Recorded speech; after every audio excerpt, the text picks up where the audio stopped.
Good morning guys. Ito na po yung reclamation area. Ito yung alam kong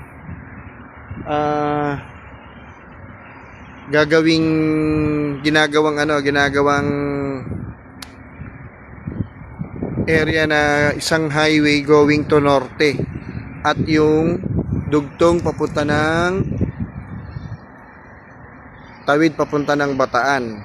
Lungkoyan po yan. Ayun po, nakita nyo yung barko. Ayan, nagdidrig.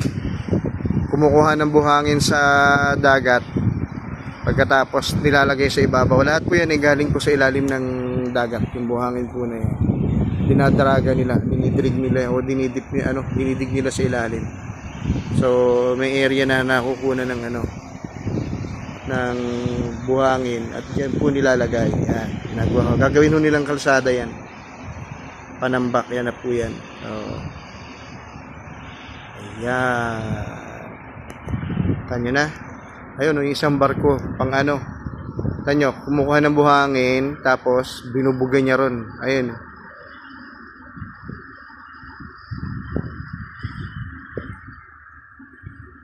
Yan.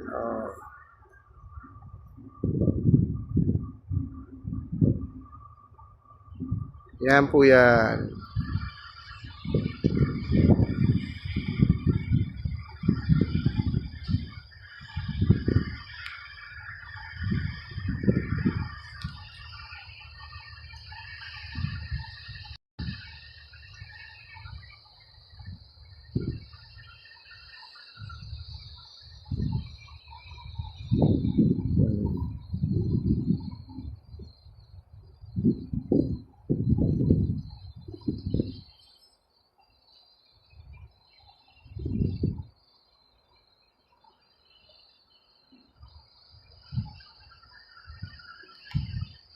Yan po yung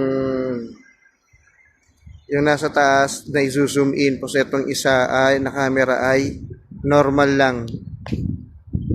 Ayan o. Ngayon, zoom in yan. Ito rin, ganun din zoom in mo rin doon sa yan. Zoom in. Dan. Lakad, mainit.